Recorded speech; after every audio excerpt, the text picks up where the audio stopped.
Hello everyone.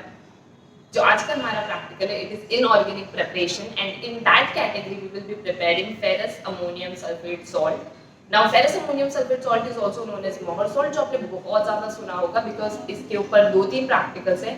There is one activity, then volumetric estimation में हम FS को use करते हैं एंड दिस आल्सो जहां पर हम इनऑर्गेनिक सॉल्ट प्रिपेयर कर रहे हैं। And Mohr salt is one of the important laboratory reagent. इसके लिए बार बार you will see that and you will see its name.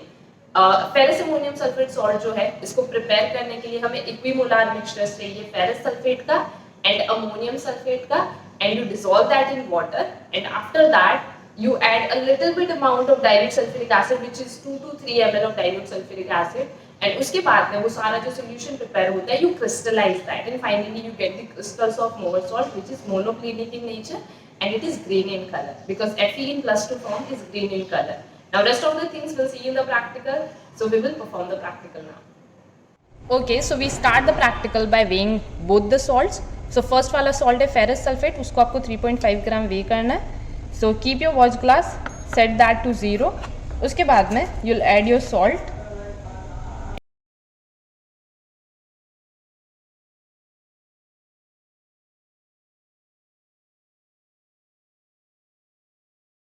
So this is 3.5 gram ferrous sulfate and now we will weigh 1.5 gram ammonium sulfate. So हमने लिया हमारा salt and ये आपको एक बीकर में ट्रांसफ़र करना है, फर्स्ट वाले बीकर में. सो पूरा इसको ट्रांसफ़र कर दिया हमने. नाउ हम अमोनियम सल्फेट लेंगे 1.5 ग्राम. सो अगेन हमने वॉच ग्लास रखी, 0 पे सेट किया. Now will take ammonium sulphate.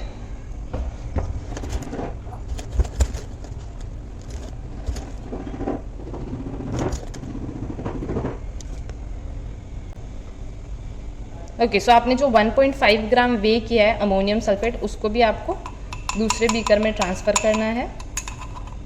So now हमारे बीकर के अंदर अमोनियम सल्फेट है, फेरस सल्फेट है. Now what you will do, you will add, ठीक है. सो एक बार हमने इसमें फेरस सल्फेट अमोनियम सल्फेट दोनों ले लिए. उसके बाद में आपको मेजरिंग सिलेंडर लेना है 10 ml का एंड उसकी हेल्प से आपको 2 to 3 ml dilute sulphuric acid add करना है. ठीक है. सो ये आपके फर्स्ट बीकर के कंटेंट हो गए सारे. And after that second beaker का यूज़ क्या है, तो सेकेंड बीकर में आपको लेना है 20 ml of water. You have to take 20 ml of distil water.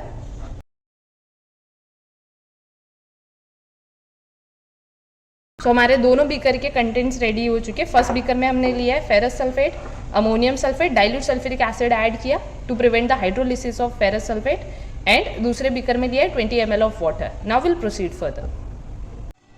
Okay, जो अब आपने 20 ml डिस्टिल वाटर लिया है दूसरे वाले बीकर के अंदर, तो आपको करना क्या है, उसको आपको बॉईल करना है.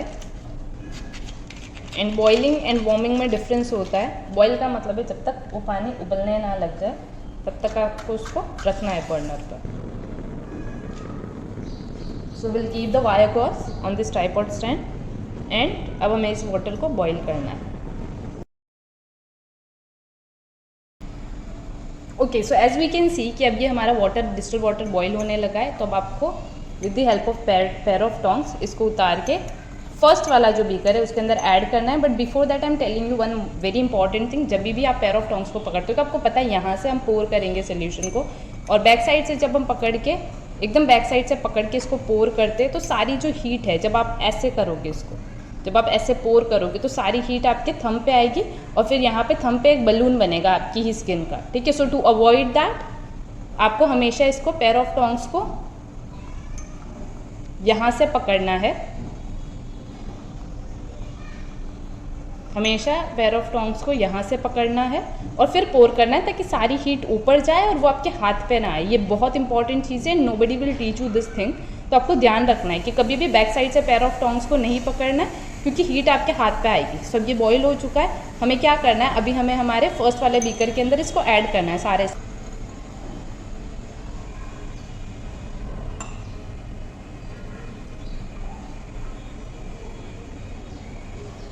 स्लोली स्लोली आपको ऐड करना है and then what you will do, you will stir it ताकि इसका सोल्यूशन पूरा क्लियर बन जाए. आपको इसको स्टर करना है कंटिन्यूसली एक क्लियर सोल्यूशन बनाने के लिए। एंड जैसे ही इसका सोल्यूशन क्लियर बन जाएगा, ठीक है, ये बहुत इंस्टेंटली होता है तो आपको इसको हॉट कंडीशन में ही फिल्टर करना है। Now will put off the burner. हमारे पास में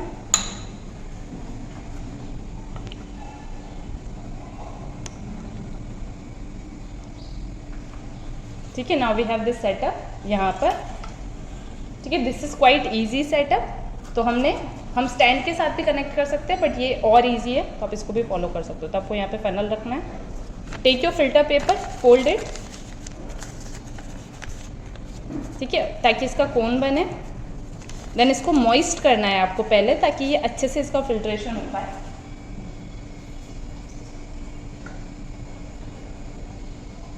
ठीक है, हम मॉइस्ट करते हैं फिल्टर पेपर को ताकि फिल्ट्रेशन अच्छे से हो और ये वॉल ऑफ द कंटेनर पे अच्छे से स्टिक हो जाए। जो वॉल ऑफ द फनल है उस पर अच्छे से स्टिक हो जाए, इसके लिए हम इसको मॉइस्ट करते हैं। नाउ जो हमारा हॉट कंडीशन में ये सोल्यूशन और ये क्लियर हो चुका है एज यू कैन सी, तो हमको इसको फिल्टर करना है। ठीक है, और आपको ध्यान रखना है ये फनल जो है, फनल का टिप जो है एंड वो इस पर टच हो रहा हो ताकि आराम से इसका फिल्ट्रेशन हो। ठीक है, now will wait for this to get filtered. तो हम इसको साइड में रख देंगे फनल को, और जो बाकी का हमारे पास में मिला है सोल्यूशन, इसको हमें कॉन्सेंट्रेट करना है to get the crystals.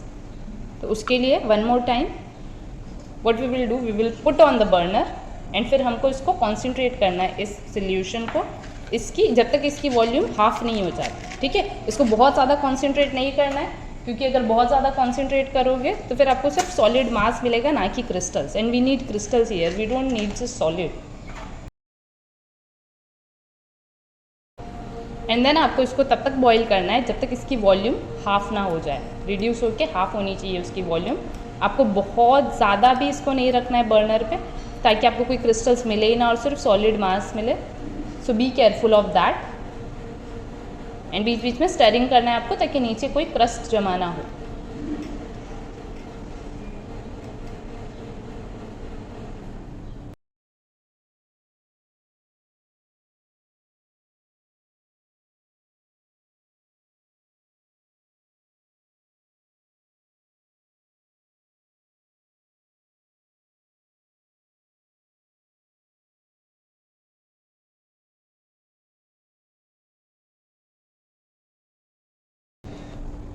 Okay, so once your volume is reduce to its half, मतलब इनिशियल वॉल्यूम जो थी वो जब आपकी हाफ हो जाएगी वॉल्यूम, उसके बाद में you have to take out this stirrer और फिर इसको ब्लो करना है मुंह से फूंक मार के।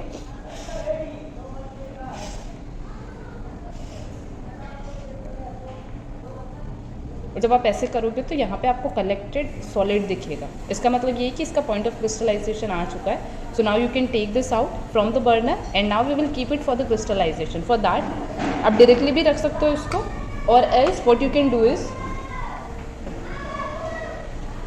Take cold water, you can take cold water in a beaker और फिर उसको उसके ऊपर रख दो जो आपकी पोर्सलिन डिश हो। So put off the burner, put off your burner, take this and then आपको एक बीकर लेना है जिसके अंदर कोल्ड वाटर लेना है, and then keep your china dish on that, so that अब ये ऑटोमेटिकली आराम से क्रिस्टलाइज होगी। आपको इसको डिस्टर्ब नहीं करना है, जब तक क्रिस्टलाइजेशन हो रहा है आपको इसको बिल्कुल डिस्टर्ब नहीं करना है।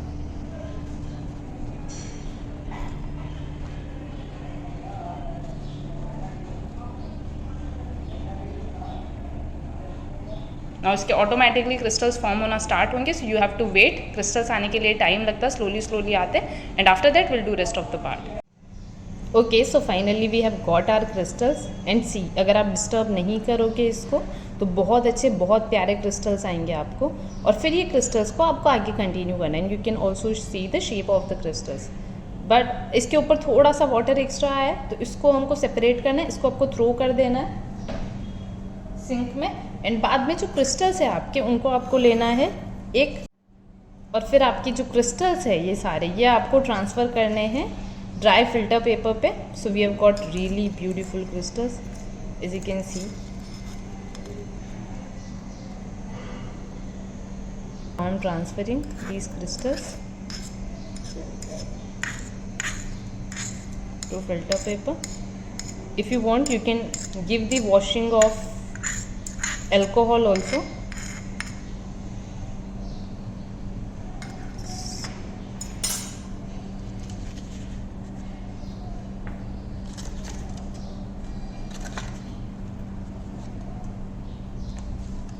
Got our crystals, we can give it the washing of alcohol, a little bit of alcohol.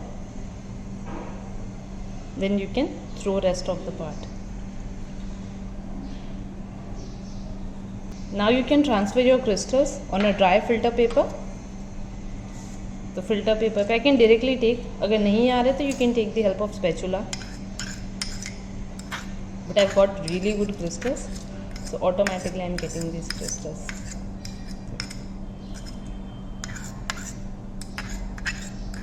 Make sure you transfer all the crystals which are present there, because बाद में आपको उसको weight भी करना है. And your yield should be really good. So now I've transferred all my crystals on this dry filter paper. अब आपको इस filter paper को और भी filter papers के ऊपर ट्रांसफ़र करने के बाद में, ठीक है, इसके ऊपर यहाँ से दूसरे filter paper पे ट्रांसफ़र करने के बाद में आप इसको ड्राई कर सकते हो.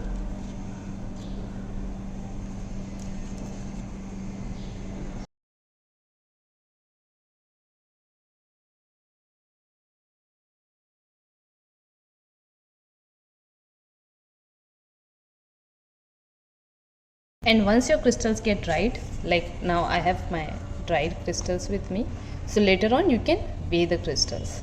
So I'm weighing it, I'm keeping my watch glass, then set it to 0 and transfer your crystals to watch glass.